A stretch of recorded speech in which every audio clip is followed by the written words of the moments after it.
We live in a time where masculinity is shamed and men don't know what it means to be a man. As a pastor and counselor, I've spent the better part of my life equipping and training others. My goal with this show is to translate my hard-earned experience into tools and tactics to help you become stronger as a man. This is the BraveCo podcast. I'm your host, Jason Bellet.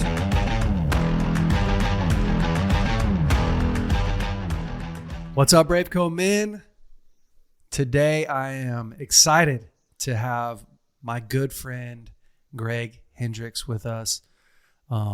Greg is on the BraveCo team. He's been with us for a couple months now, but this is kind of our introduction of Greg into to you guys. And so, man, I'm excited to introduce Greg. Greg is a father.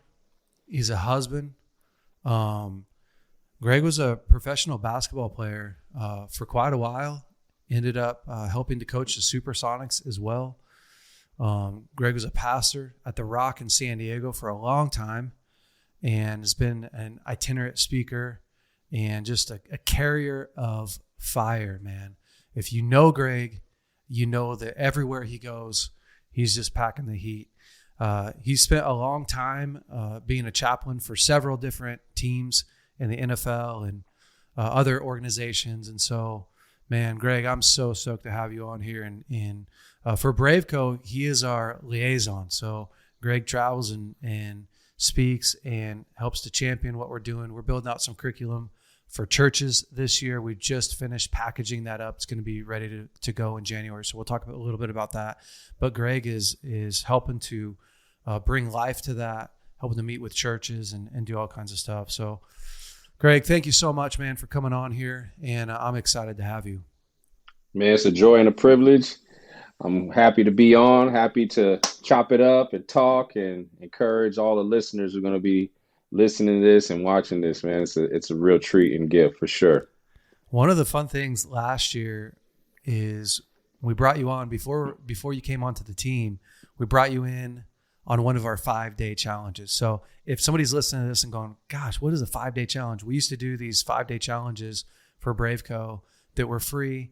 They were on Facebook, and we'd go live, right, for 5 nights in a row for like an hour and a half and just bring on some incredible speakers and fire the guys up. And so, man, when you came on earlier this year, it was awesome. The guys were just like, they were on fire. So they loved it. Just super fun.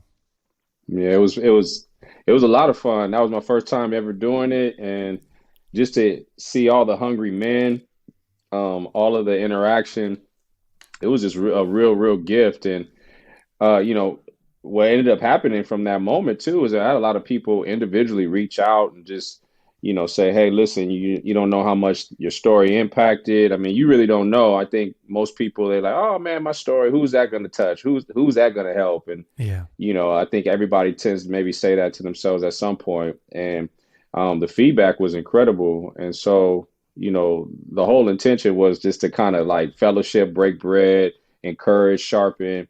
And we saw a lot of fruit from that. And we saw a lot of people get really, really transform and get help. So, look forward to doing another one in the future. And it was a joy to do that one. And that's cool, man. Looking forward to building. I love it. Well, listen, I want to dive into your story quite a bit, actually. And a lot of the reason why, if people have followed us for any amount of time, you've heard us talk about weaponizing your story. And to me, weaponizing your story means that you take the painful places of your life, even the shameful places of your life, and you use those to get other people free, and you don't hide those, and they become like the greatest areas of breakthrough for other people and in your life. And man, when I look at you, you're like the perfect example of a man who came from nothing and has just like, you're just such an incredible man. You're so sharp. And I've just seen so much freedom. So Greg, why don't you take us through your life a little bit? Where did you grow up? What was life like? What was home like for you? And Yeah, we'll just start unpacking this. Yeah, absolutely. So I grew up here, San Diego, California, where I currently reside.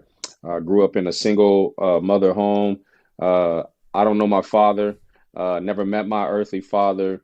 Don't know him till this day. I'm going to be 45 on Christmas Day this year, and I'm really just thankful to, I didn't grow up in church. So church was not my background, had no grid for church, didn't have grid for Jesus. Was, heard about God, had a reverence for God, I believe, but didn't know Jesus. I mean, when I actually first got saved, I was venturing in all these different churches just to see if God was in there. I'm sure I ventured into the Catholic Church, the Mormon Church, the all these different places that I'm just in search of God. But that was not my background. Growing up, Mm. I'm half Hispanic and half Black. My mother's Hispanic.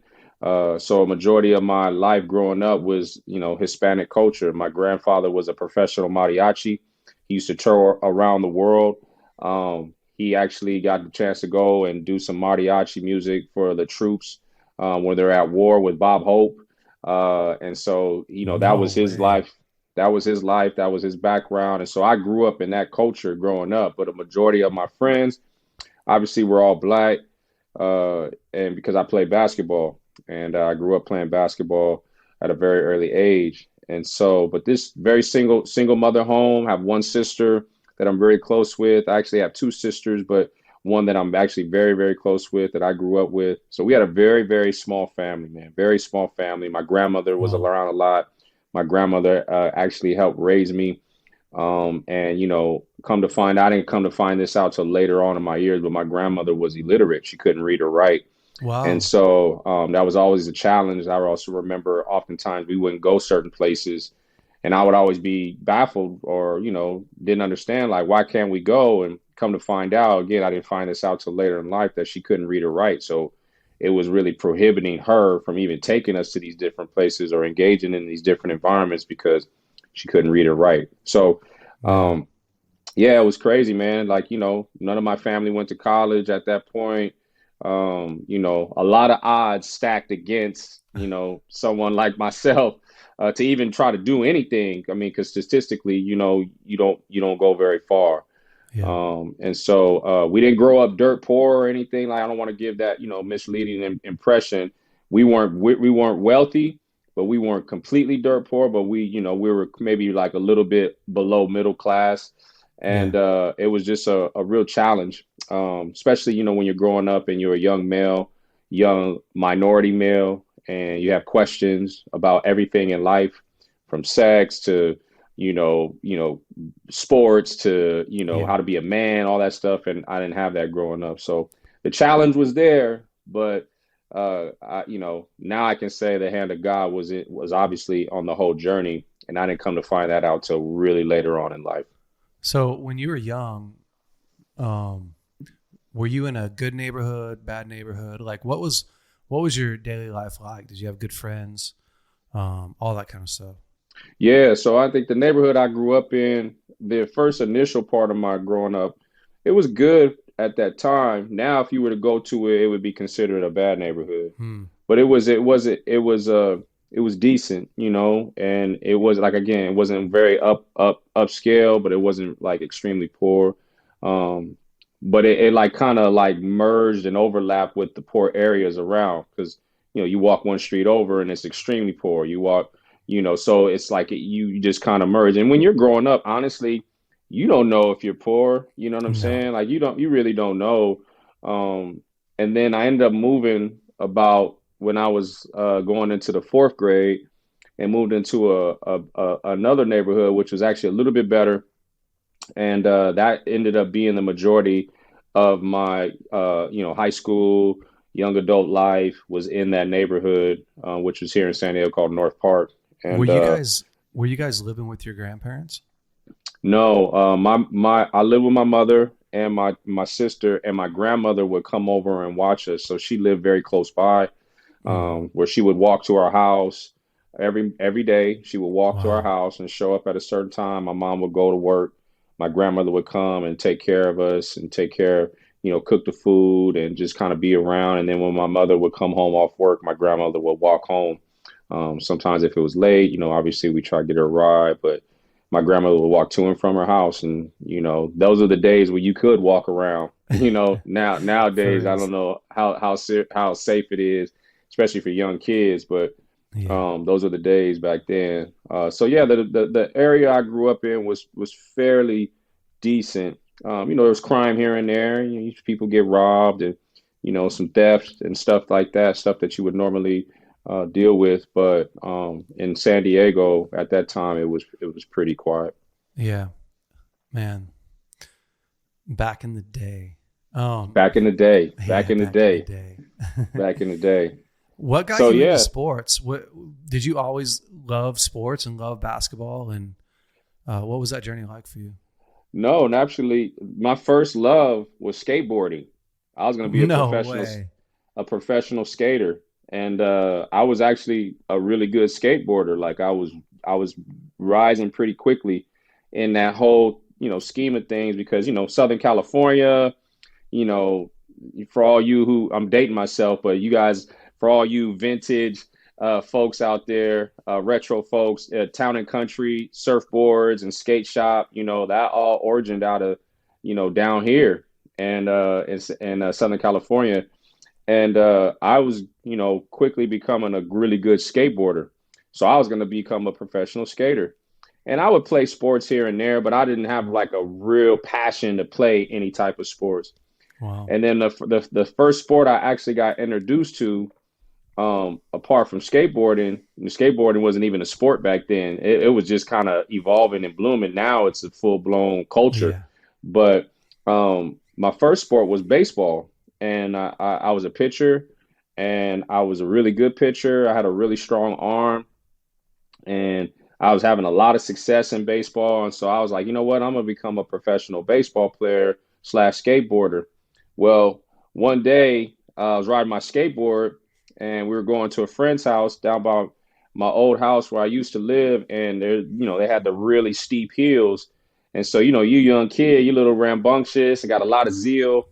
I decided to get on the skateboard and go straight downhill and ride the hill. And so I'm riding the hill and, I hit this bump with my skateboard and the skateboard stops. I go flying off face first, hit the pavement, tumble all the way down the hill, get up, and I broke my collarbone. And so I shattered my collarbone. It was all messed up. And the thing was, I was supposed to pitch that day at my baseball game. Later on that day, I was supposed to pitch, and it was like my debut. Like, hey, you're the guy, you're the pitcher. We want Dang. to get behind you. And I couldn't pitch, and it really broke my heart. I was like, oh man, I want to do this, and I just lost all passion for skateboarding and baseball at that point, Wow. and it just kind of sucked it all out of me. And then that's when I decided to pick up a basketball after I rehabbed my collarbone. Dang. Yeah. So what was that journey like picking up a ball? Like, I mean, because obviously you got to the point where you're playing pro ball. Like, did you have a natural talent for basketball like you did baseball and in skateboarding? Heck no, I was terrible when I was young. I was terrible. I was very overweight, real pudgy. Um, I can see that, um, bro. yeah, you can see it. You can see it. I have deep down inside of me, I have a young obese boy who likes to eat.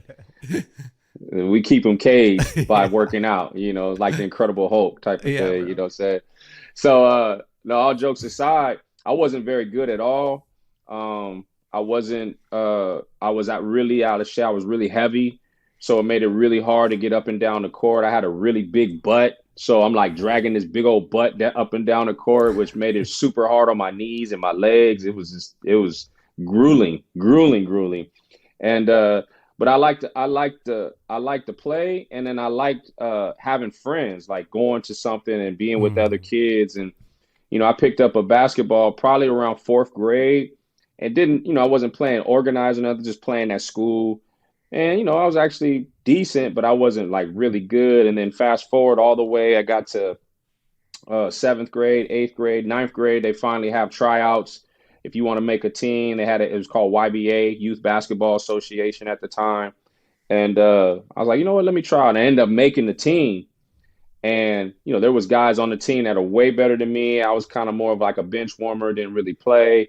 But I just love the camaraderie and I love like going and being around different guys because again, I didn't have any brothers growing up. Mm. My only sibling was my sister who was older.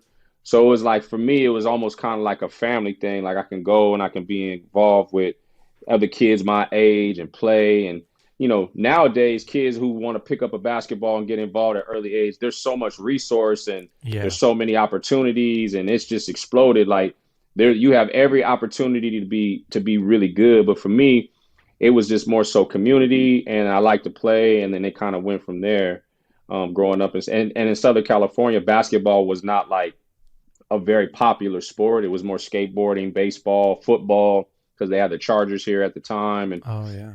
and so that was my whole upbringing. And funny enough, is my mom worked for the San Diego Chargers. She used to do security at the football games. So I Like used to go tackle to dudes? all, Was your mom tackling guys or what? nah, she was the one just sitting there making sure none of the fans do nothing crazy.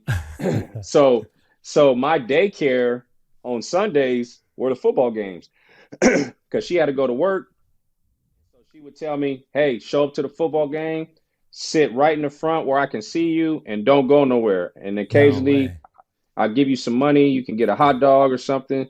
So I would go and I would just sit and watch football games, be at the Charger games and seeing all the greats, and this is the 80s. And so, I'm seeing Dan Fouts and, I'm seeing all these legends play. And I didn't think nothing of it, but looking back, it was definitely a gift to do that. So I grew up around sports is the whole point of the story. Bro, like we don't even have those good of tickets now. Tell me about it. Tell me about it. You don't Gosh get those dang. to I know. And she did the old switcheroo at the time. She would, buy a magazine, put a couple passes in the magazine, and then hand me the magazine, and I would take the passes out and come into the game. We had a little system going on back then, Yeah. all the way back in the 80s. But Bro. it was crazy. I just remember sitting front row every Sunday watching whoever the Chargers were playing at the time. And so I kind of grew up there between that and the beach, like being at the beach, Yeah. sitting at the beach all day. Those are my daycares, when Bro. my grandmother couldn't watch me. That's wild. Yeah. Hmm. Tough life, huh? Yeah, super Chargers tough. on Sunday and beach Monday through Saturday. That's Yeah, man. legit. I Yeah, it was love it. cool. So at what point, at what point in your life did you realize I don't have a dad and everyone else has a dad? Like, did you ever have that? Or, I mean, I know growing up, whatever your normal is growing up feels pretty normal, but did you ever realize like, man, I'm missing something? Or was life just like, no, this is all good. I don't even, I don't even miss my dad. Yeah, I think it wasn't like a consistent I miss my dad. It was more like certain moments where, where's my dad or who is my dad or do I have a dad? I would say the majority of the time I didn't necessarily think about it because my mother did work really hard to make sure that I didn't have Hmm. anything, like I didn't have any lack. Hmm. She worked really, really hard. And so it was you know, shout out to my mom, who I love very deeply. She did her best. My grandmother as well. She's no longer alive, but she worked really hard because there wasn't very much male figure in my life. Like my uncle wasn't very much in my life. The people that would come around, men that would come around, it was very brief. And so certain moments I would be like, oh man, I wish I had a male presence in my life. Hmm. And then certain moments, like for the majority of the part, I didn't really even recognize it. I would recognize it, when other dads would show up to like guys' games or, we'd be Hmm. playing and their dad be in the stands. And, to be very honest with you, I didn't really know what it looked like for another man to love a young son. So it was Hmm. like kind of void in my life. So later on, when I got older, not only did I have to learn how to do that for myself with my own children, Hmm. but I had to learn how to receive it from another man, you know what I'm saying? Like unconditional, like, hey man, I love you. And, you know, all that came when I came and gave my life to the Lord, that all that started being transformed, which is later down the line. It's interesting because you do that so naturally. I mean, I know you, and we spent some time together, and you know, for a while now, and like you so easily just like I can, for starters, I can see the Hispanic culture, because Hispanics do family like, you know, like no other. It's just like it's all inclusive. But when I look at you, like if I didn't know any better, I wouldn't know that. Like you had to learn that later on in your life. You've done a lot of work in that area of learning how to receive love and then also how to give that. Was that a pretty big journey in your life? Absolutely. It was actually very difficult, you know, because I majority of my younger life, all that area was super guarded because it was tender. Like it, no one's ever infiltrated that. And then the men that actually did come in my life, they never really stuck or stayed.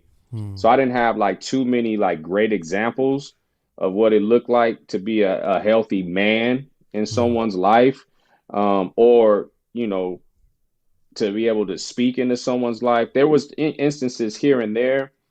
And what I found myself doing when I was young, as I later reflect back on my youth, is the men who did come around, or the men that I were engaged with, you know, whether it was a coach in basketball or a friend or my mother, one of my mother's friends or something, I found that I created this almost somewhat of a defense mechanism. And I don't know if I necessarily did it intentionally, but what I would do is I would take the best attribute out of every male that I encountered or met.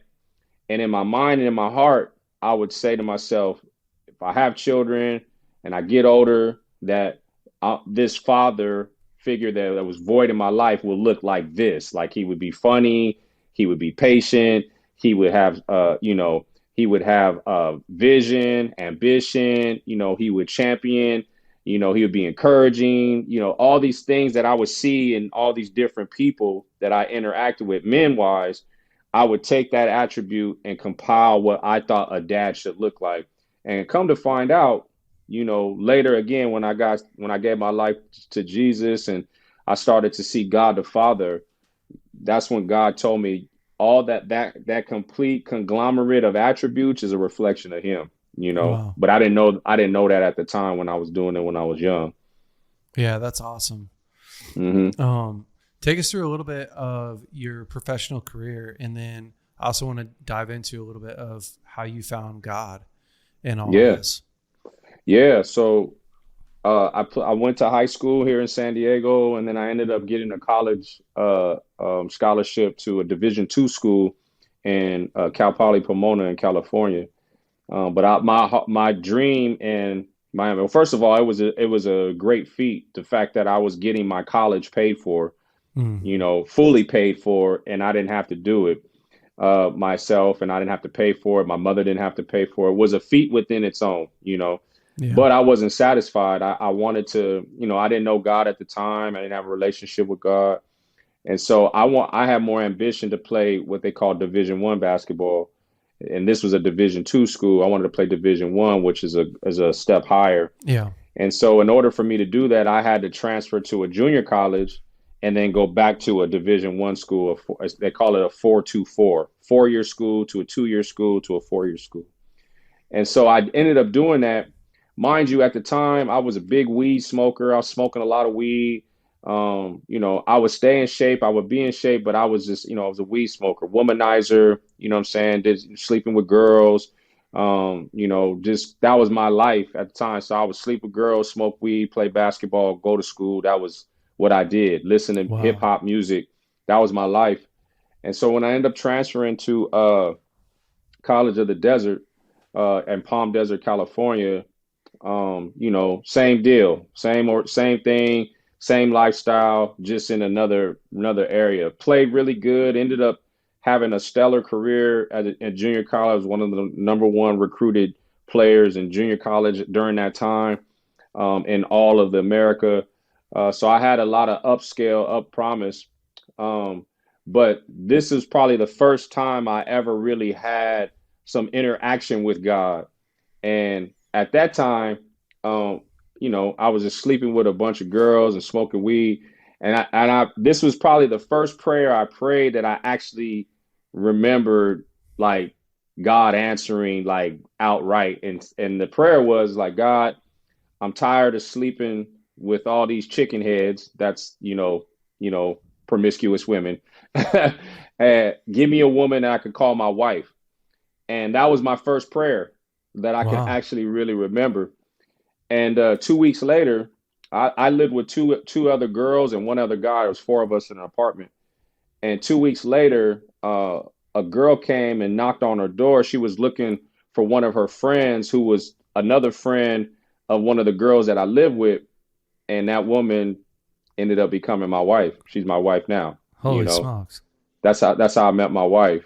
And so, she was not raised in the church. She had no church background. She's not even from that area. And she actually came and looking for one of her friends. And, this was over 23 years ago. And now here we are, married, been together for over 23 years. And that was a starting point. So Was then, she saved when you guys met? absolutely not. Neither of us were. We didn't know God at all. Like, her family didn't know God. My family didn't know God. I had, like, I knew there was a God, but I, don't know his name. I have no grid for that. So that happened, and I met her, and I ended up doing 2 years there. Went to a Division I school in Kentucky, Morehead State University, and played there. It's a great school. Ended up graduating, and I did the long distance thing. My girl at the time, who's now my wife, she stayed back here in California. I would go to school in Kentucky, and then when I would come back during off season, she would just be with me. And so we did it that way. So being apart from each other was really, like, early on our relationship. So we knew Mhm. how to do that early on. And how God made it that way was just so brilliant, because it ended up being like a basis of in our foundation of our relationship as I became a professional. Once I graduated college, I went into the professional scene, and my first job, professional basketball, my first job was in Brazil. So I lived in Brazil my first year, and it's crazy because that's when 9/11 happened. So nine Oh eleven no. happened, and 9/11 happened in September. The next month in October, they opened the airport, and I actually flew to Brazil. So I was just coming fresh out of what happened here in Mhm. America in 9/11, and got to Brazil, and that was my first professional job, was playing in the Brazilian league down in Brazil. And I remember the brothers and sisters down there. First thing they said is like, "Hey, we're so sorry for your loss." They were very Wow. compassionate. "Hey, we're so sorry for your loss. We're sorry that your country got attacked. We're glad that you're here." And it was my first, honestly, my first opportunity to get out the country and play. But I did a really good job. And here's the crazy part. This is when I started to see, like God was gripping me, but I didn't know, I didn't have language for it. Mhm. And I would pray a lot, and I felt like I had a reverence. And at that time, you're in Brazil. I mean, beautiful women everywhere, Yeah. and they're tempting you. You're playing basketball, and I would get tempted all the time, but just something was gripping me, like, no, that's not the right thing to do. Like, you need to stay focused. You need to stay focused. And I really was just focusing in on just, being present with God. And again, didn't have the language. And I ended up playing like one of my best seasons at that point. And came back. My wife had just got pregnant. We were having our first son. So I was able to fly home. And man, it just kind of took off from there, man. And there was a lot of, I would say there's a whole lot more lows than there were highs playing professional basketball, especially playing overseas. Um, and in the middle of that, I ended up tearing my knee in that 8 year span. I tore my Mhm. knee, I tore my ACL, and I had to sit out. And I thought that, just like most people who have injuries, like, man, this is it.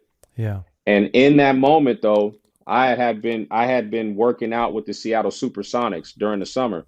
So I was playing against all their players. I knew their coaches. I knew their training staff. And so the year I tore my knee, I was rehabbing down at the training facility. So I couldn't really play, but I was just around. And the coach at the time, his name was Bob Hill. And I remember just asking him to say, hey, coach, I can't play this season. I'm not going to be able to go anywhere. Is there anything I could do to help you? I would love to just be a part of what you're doing. That's what I told him. Essentially, in Christianese or Christian terms, hey, I just want to serve you. How can I serve? Yeah, how can I serve?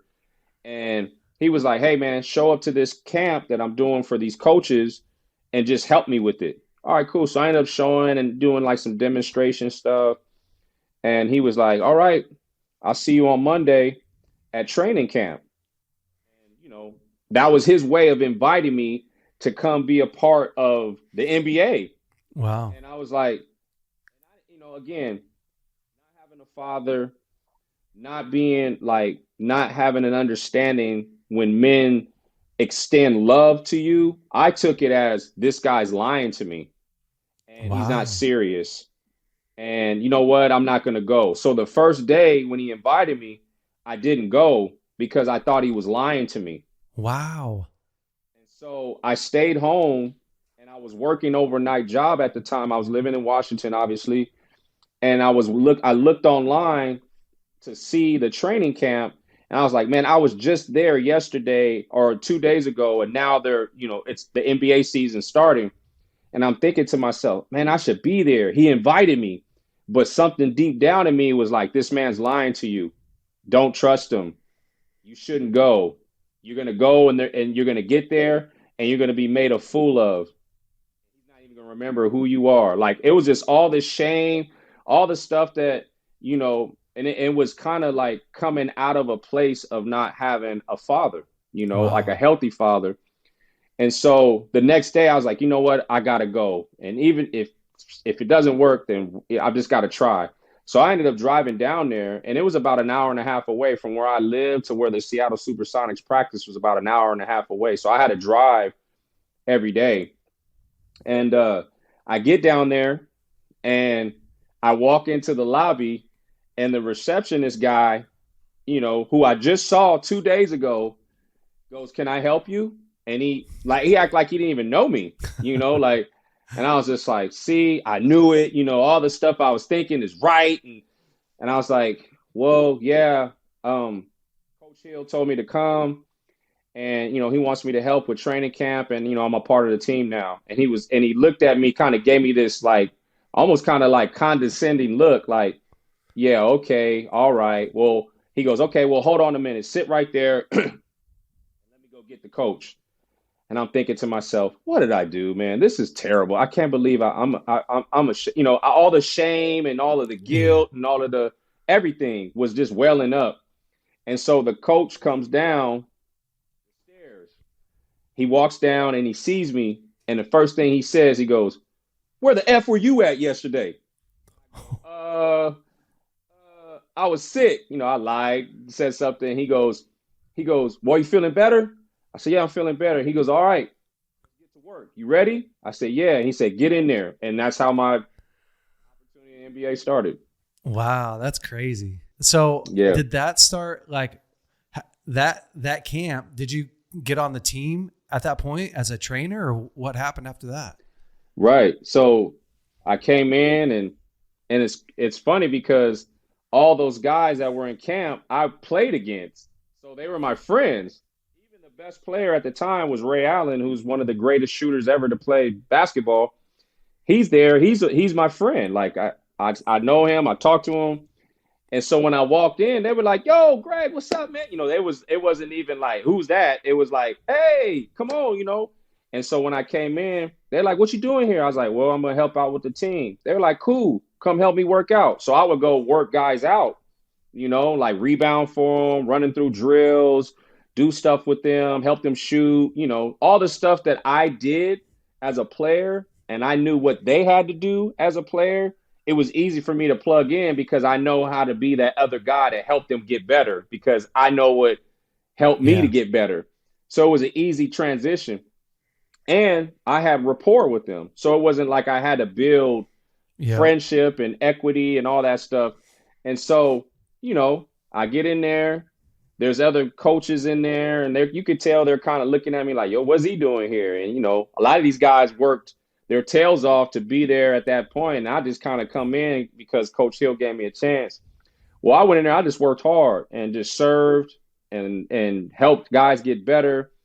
And the crazy part was that I had relationship with the guys. So I can sit in the locker room and hear their pain and their why they're upset and all of that stuff. And then I can go sit. I was cerebral enough to sit in a coaches meeting and see, talk X and O's and Yeah. strategy and all that stuff. And so I had like a really crazy niche on this team. So the first game of the season comes, and I didn't travel with the team. I just did all home games because I had a regular job. This was, I was a volunteer assistant coach. They ain't pay me no money, but you Yep. can't buy that experience of Yep. what I'm doing. So the first game happens, and I show up to the game, and I walk into the locker room. All the players are in the locker room, and there's three lockers. One locker in the middle is empty, and on each side of the locker is the two best players. So they sit next to each other. And there's one locker in the middle. So I walk into the locker room and I go, whose locker is this? And Ray Allen goes, oh, take that, Brad. That's your locker. Sit right there. So they gave me a locker in between Rashard Lewis, who was the second best player, and Ray Allen, who was the best player. So I sat in between both of them for the entire season. That was my locker. That's and so, amazing. and so, so I remember one game, we played the game, we win, whatever. This goes on throughout the year. And I would just kind of give insight based on hearing their conversation. I would go to the coach and be like, hey, don't do this. Hey, you should try this. And I was giving them information that was actually helping us win and helping him make decisions during the game, to the point where after one of the games, I remember this like it was yesterday. After one of the games, I walk out and I'm in the hallway of the locker room, and everybody's doing an interview, and the coach is doing an interview. And I walk past him, and he stops me, and he's like concluding his interview, and then he tells the reporters, he say, "You see this young guy right here? This is an amazing guy right here. He's gonna be a great coach one day. You should listen. You should interview him." And he walked away, and I was like, "Whoa!" Like, and again, all this is foreign to me, man, because I've never had a man, an older man at that, Yeah. like confirming me like Yeah. that I had any good. You know what I'm saying? Like, or I had Yeah. like a future, or as we like to say, call the gold out. He called the gold out in me. Come to find out that I ended up not becoming a professional coach. I became an eternal coach. Like I would consider myself an eternal coach. And it actually started from this guy over here, you know what I'm saying? Like actually showing me what that looks like. Man, that's awesome. So, at what point in your life did you find God? Great question. So that year when I coached with Seattle. There was one guy on the team. His name was Mike Wilkes. And he had won a championship in San Antonio. He's actually an NBA head coach, not head coach, excuse me. He's an assistant coach right now in the NBA. Very close friend of mine, brother. And I saw him, man. And when I saw him live what he received in his life, who he was living for, I saw him living it out. He didn't preach to me. He didn't open the Bible to me. We just talked about God. And he told me about his relationship with God. And I started to see him.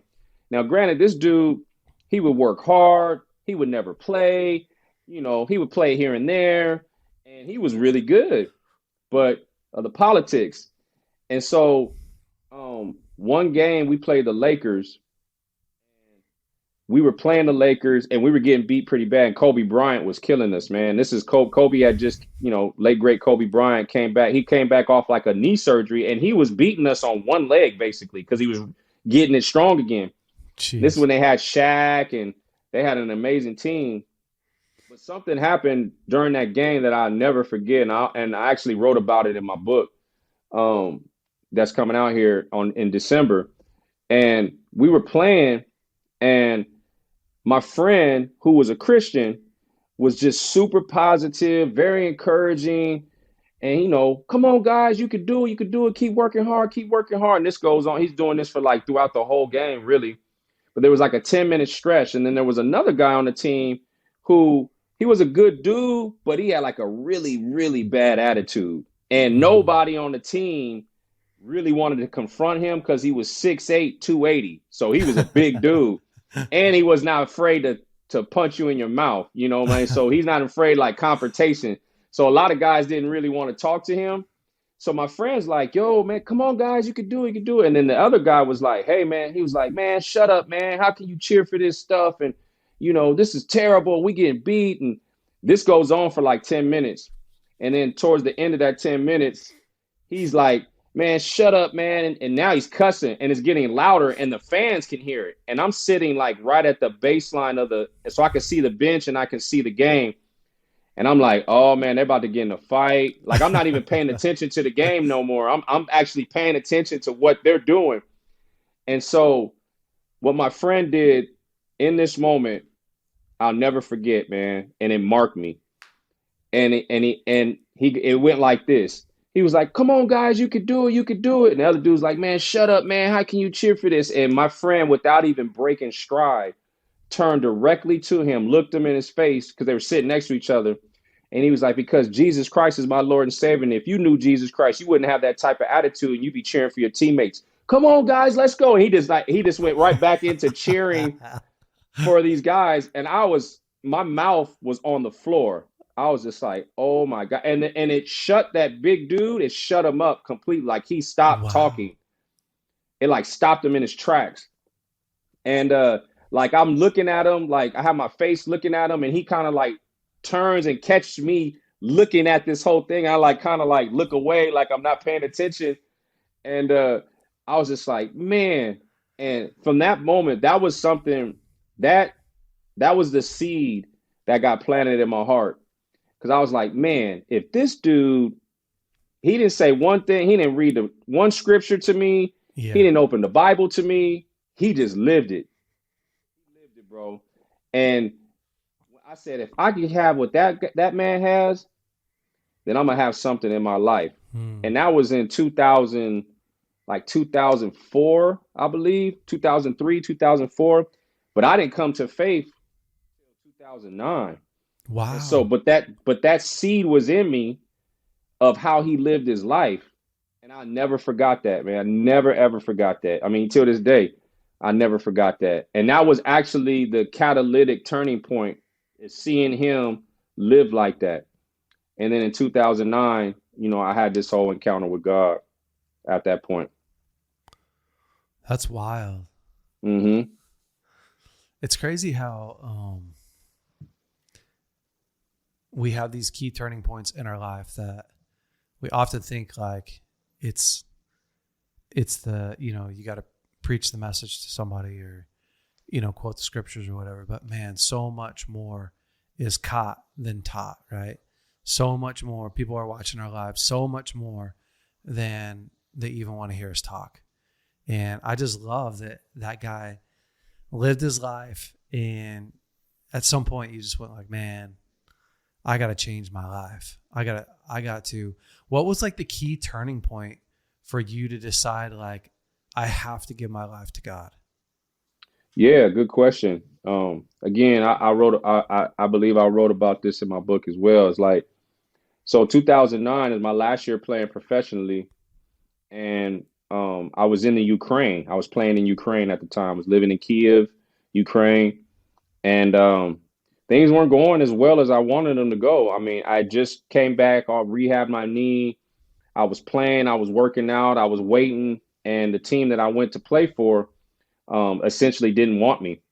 And so I was in Kiev waiting for another opportunity to go to another country as my agent worked something out. And so I was getting really frustrated, man, because I'm like, man, I'm doing everything I can.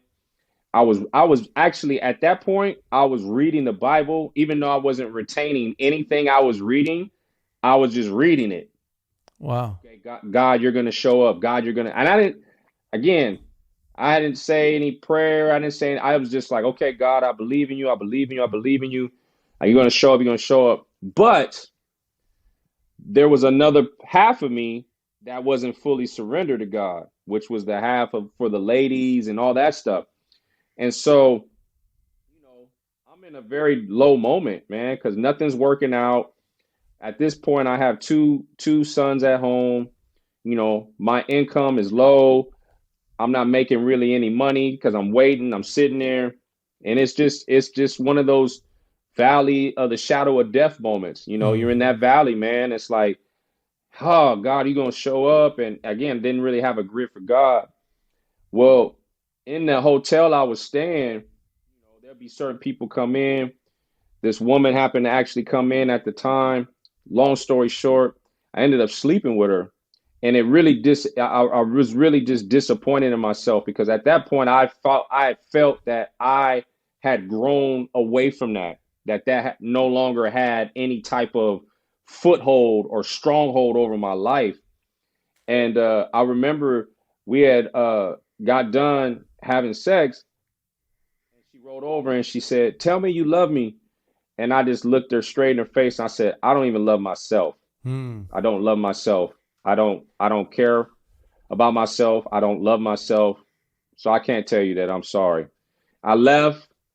I ended up not working out. I get on a plane. I'm flying back home.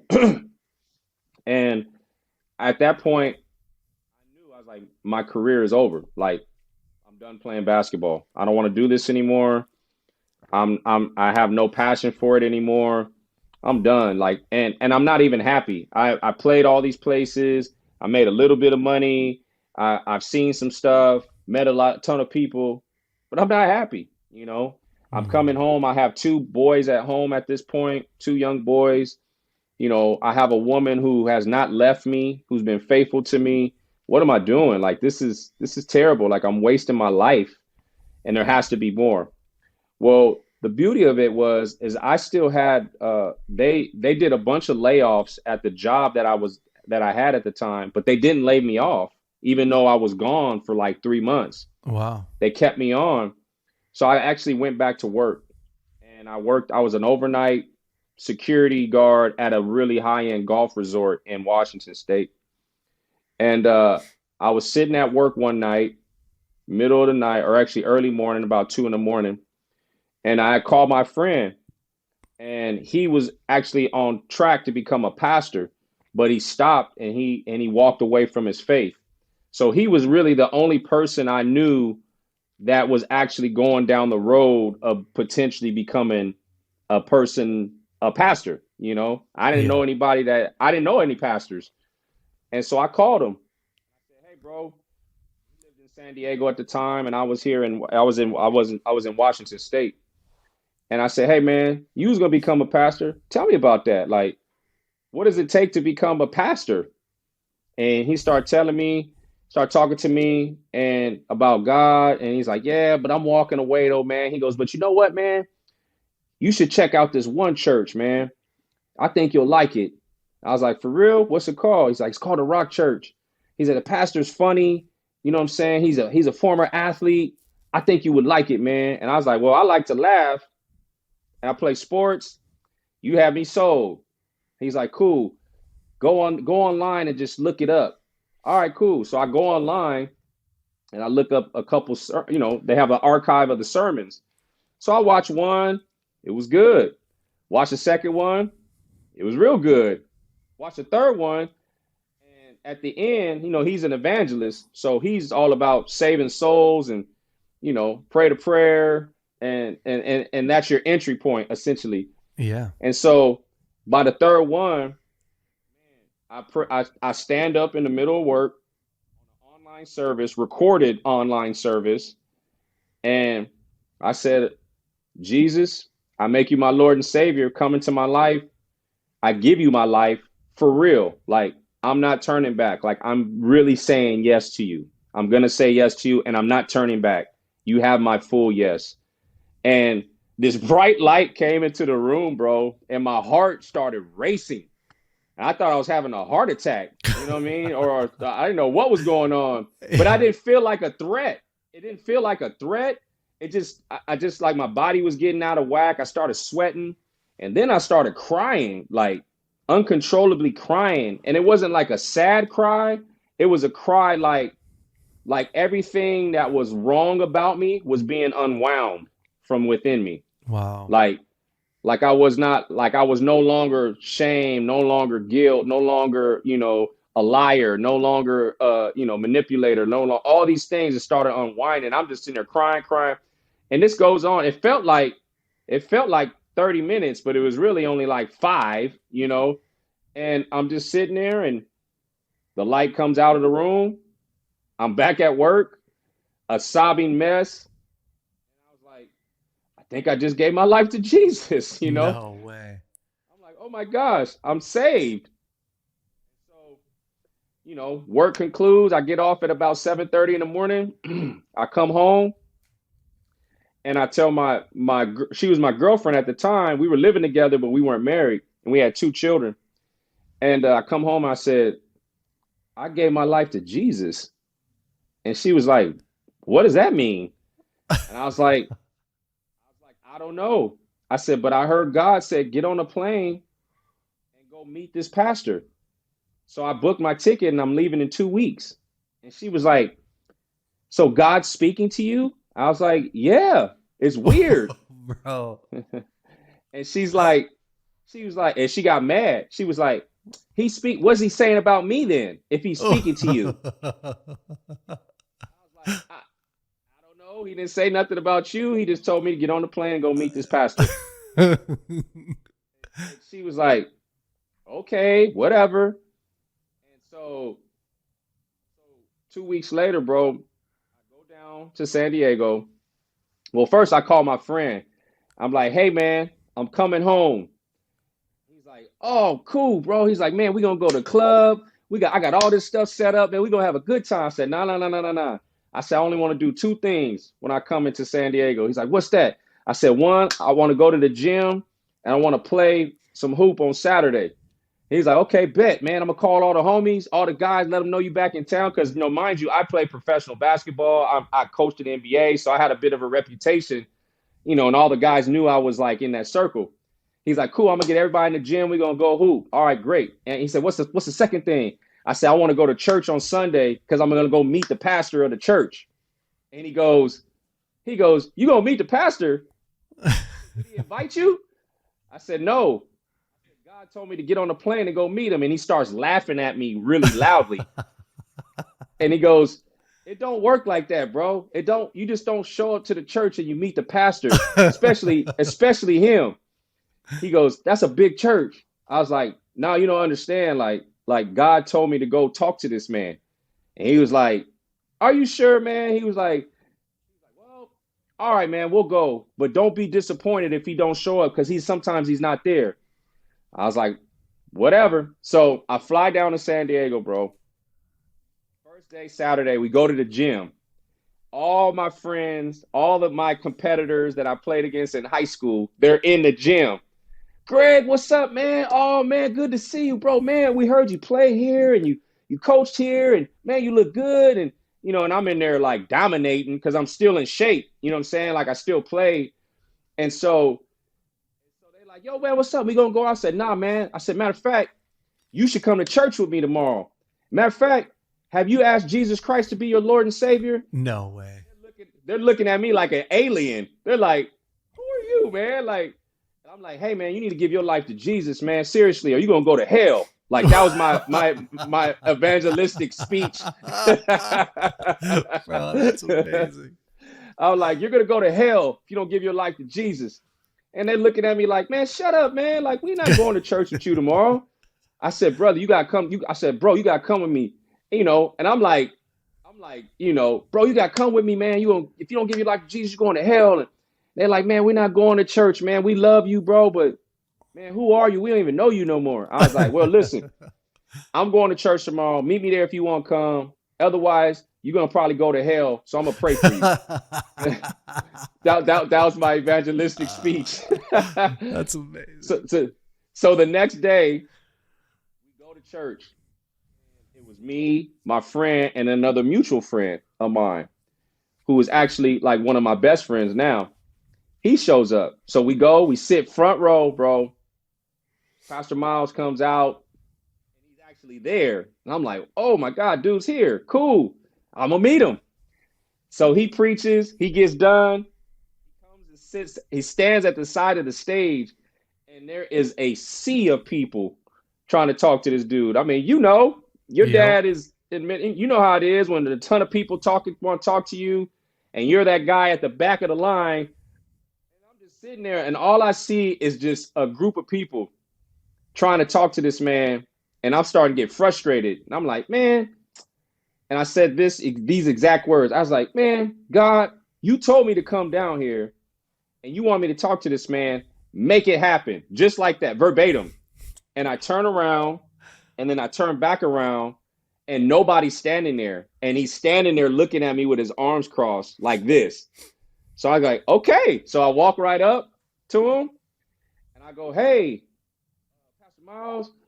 He goes, hey, what's going on, bro? You know, he's like messing with me. What's up, young blood? What's going on? What's going on? How's it, everything? What's going on? I was like, hey, God told me to come down here because he told me he wanted, you need to pray for me, and then I'm going into ministry. I don't even know what that means. What does that mean? Ministry? And he was like, how old are you, young blood?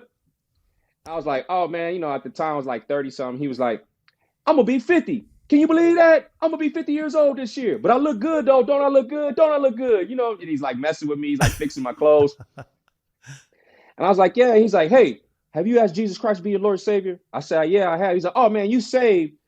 I was like, okay, yeah. I said, yeah, I said the prayer and everything. I said, yeah, I believe I'm saved. He was like, okay. He's like, well, let me pray for you.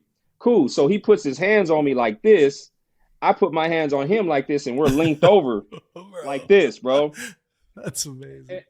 And the first thing that shoots through my mind is, I wish I had a picture of this, because this is something that's monumental in my life and bigger than what I can even explain right now. Yeah. So I was like, dang. All right. Well, didn't get the picture. So we get done. He gets done. He goes, hey, stay in contact. Pray you're good.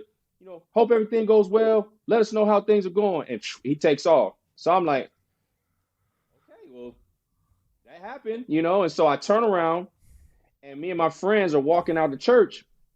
And as we're going up the thing, this woman walks up on us, and she was a PR lady for the church. She goes, hey, I'm such and such with the Rock Church. The LA Times is writing a front page article on our church, and they want to know if they can use this picture. And they flip the camera around, and it's me and him like this, bro, linked over praying. And I go, dang, God, does it work that quick? I didn't even say anything. Like, I just thought that, like that picture, you could Google it, go online. It's like, it was on the front page of the LA Times. They wrote this huge article. And so I got the picture.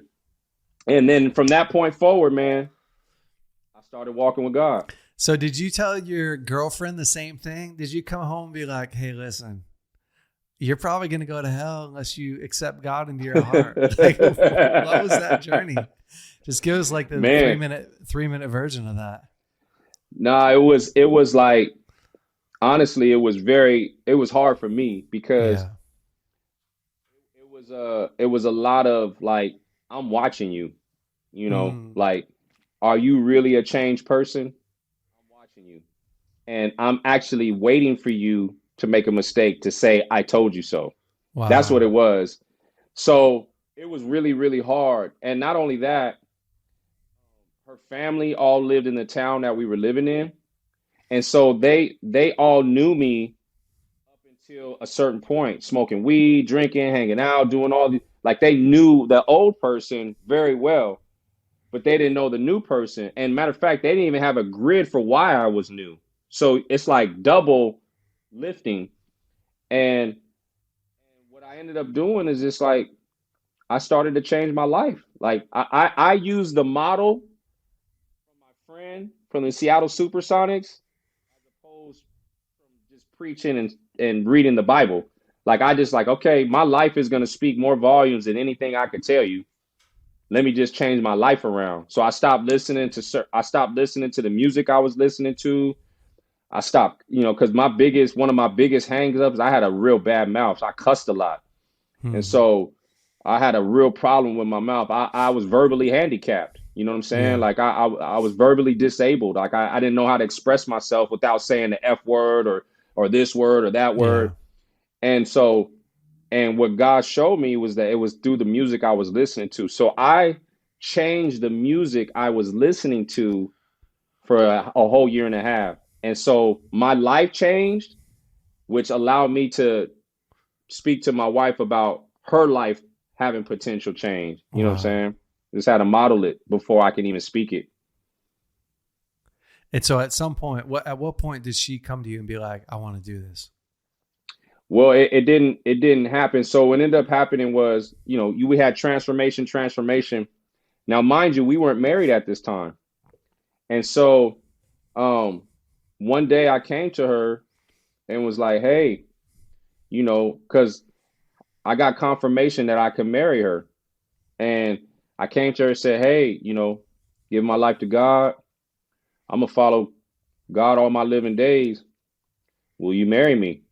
And it wasn't like a romantic proposal. It was actually in our house. I Bro. was sitting on the couch. You know what I'm saying? Like it was not no romantic, it wasn't nothing like that. Cause I didn't know, again, no one taught me how to do this. Yeah. Like another man, I Yeah. didn't know that, for a man to court a woman, none of that was taught to me.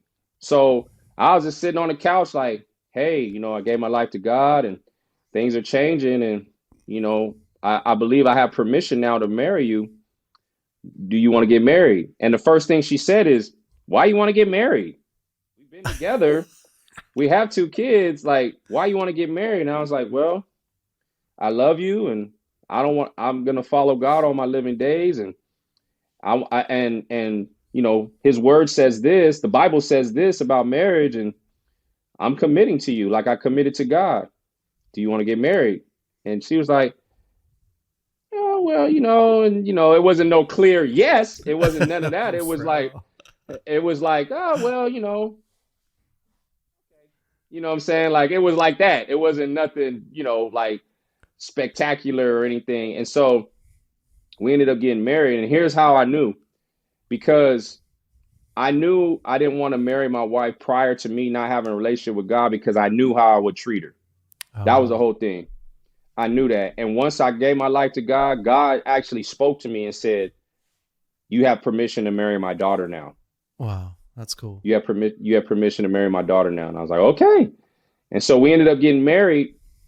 And once we got married, they started seeing my life transform and things started happening. Well, at that point, um, I was going to Africa every year, Nigeria primarily. I was going to Nigeria, Africa for the last 4 years and doing ministry work out there. And I got offered an opportunity to move back to San Diego. Mind you, I became like the most popular figure in this very small town, very similar to Weaverville. You know what I'm saying? Like Yeah. 2,000 people, all white town, no black people. It's one of everything: one gun, one bullet, one grocery store, one black person. You know what I'm saying? Like it's one Yeah. town of one. And so, but I became the head basketball coach of the town, so I knew all the kids, all their families. And we were winning, and they ain't won in decades. You know what I'm Yeah. saying? So, you know, but God was like, I need you to lay that down. I need you to move back to San Diego, and you're gonna get in full-time ministry. And when we moved back to San Diego, when we moved down here, that was hard, man, because her family was really giving her a hard time. Her sister, her mom, everybody's giving her a hard time. Oh, so you're gonna be a pastor's wife now, and so you're a little goody two shoes. You're not gonna mess with us no more because we smoke cigarettes and we do this and we do that and blah blah blah blah. And she was really going through it, but I was like, listen, as for me and my house, we don't serve the Lord. And I didn't even know really what that scripture meant. All I knew what it said. You know what I'm saying? And Yeah, it bro. was just like, I was like, this is what we're doing. And so when we moved to San Diego, that's when she gave her life to Christ. and it actually came out of a healing. Like she got physically healed in her Wow. hip, Wow. and that was like confirmation for her. And so she gave her life to Christ. My kids ended up giving their life to Christ. Obviously, my mom got saved. Wow. My sister got saved. Her sister got saved. Her mom got, like, all her family knows the Lord now. All my family knows the Lord now. You know what I'm saying? Like this is our life. This is what we do, you know? And so it's Man. crazy to go from one end of the spectrum real hard to the whole other end of the spectrum. And I can't sit here and say there ain't been a bunch of challenges. It's been tough, man. Really Yeah. hard. Yeah. Really hard. Because the rubber hits the road. Like, do you believe what you read? And do you believe it when you ain't got no money in the bank, and when you Yeah. poor, and when people in your family are sick, and when you're struggling, when you have, these desires that have not died in you, lust of the flesh and all this stuff. And do you really believe this promise for your life? When Yeah. this person died for you, do you really believe that? And I could say, like, the more challenges and the deeper I go with God, the more I start to see that mystery is also a part of your growth as a So follower of true. Jesus.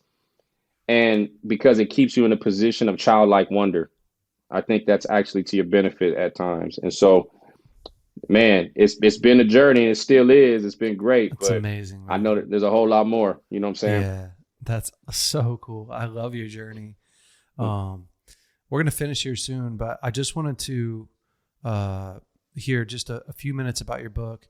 And actually, we should probably do a whole podcast on your book. So don't go into it too much, but just I know you have this message that's been in your heart for a long time. You've been working on it. Just give us a little tiny bit of a preview for it, when it's going to come out, and then we'll jump back on here and do a whole podcast on it. Yeah, December 1st. It comes out. It's up on Amazon right now for pre-order. So you can go on Amazon right now and pre-order it. The foreword's written by your pops. Your pops wrote the foreword. Chris Valentin wrote the foreword. And it's basically my story, about, it's called The Way, Truth, Life. Keys to going from victim to victory. It's a little bit about my story. And it's just little things that I've learned along the way that no one taught me, but this is something I learned that's actually been healthy. And how you can inherit, true purpose, eternal destiny, when you find and you form a great, deep relationship with God the Father, God the Son, God Holy Spirit. So it's a really authentic book for those who are seeking to be well. Again, it's my story. There's some great stories in there, some key practical things. It's written for someone who just wants to go on a journey to be well again and be healed. For those who are struggling with fatherlessness, like myself did at some point, there's some stuff in there for you as well. But I'm really excited about it. It wrote it during the pandemic. And so, I'm curious to see. Again, my whole purpose was really not to just sell a ton of books. My whole purpose was to write something that I can give to my kids and be like, hey, this is dad's life, Yeah. and they can give to their kids and their kids' kids. And hey, this was granddad's life. This is why we are who we are, because this is his journey, and he gave his life to God. So It's I amazing, think they'll enjoy it. man. It's so cool. Well, we're going to take some time to go through that book and check it out. And, but man, your journey is inspiring. You just coming from, your story is like, it's so many of our stories, right? We live in the most fatherless generation in history, and that where our dads aren't at war, they're just not at home. And as a man who's been in your life for a little while, watching you live it out and walk it out and speak it. And it is just so, your life is such a testimony of the power of redemption, a testimony to what happens when you take ownership of your life, you get out of the victim mentality, when you push past your fear, don't give yourself excuses. And it's so inspiring. And so, Greg, I'd love it if you just pray for us, pray for the men that are on here that grew up like you, guys that just need that strength, right? And some guys, we haven't even done this before, but there's probably some guys on here that listen that don't know God or aren't super solid yet, are still wandering. And man, we just have so much grace for that, right? Like we understand what that's like. And so if you would just pray like an impartation over those men and they'd encounter God, and we'll wrap this thing up.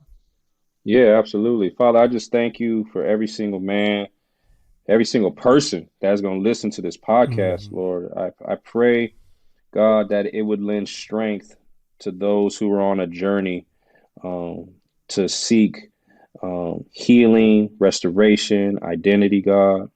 Lord, I just pray a blessing over them, God. I pray, Lord, that they would encounter you and they would see you in all different types of expressions of who you are, God.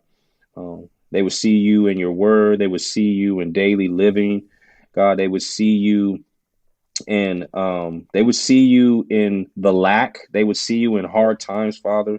Give them eyes to see and ears to hear, Father. I pray, Lord, in the name of Jesus, a fresh restoration. And I impart to the listener and the viewer, Father, a hunger to want to be well, a hunger to want to go on this journey, God.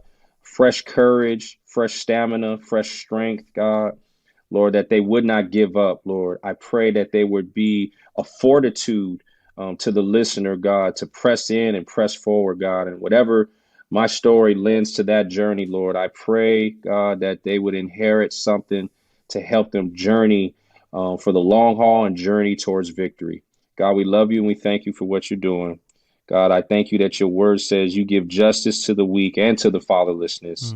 And as you say in Psalms 82, God, and so I pray, God, that you give justice, God, you give strength, God, that you maintain the person that has been afflicted, God, and that you would bless them. Lord, we love you. We honor you. We just say thank you for this day and our time. In Jesus' name, amen.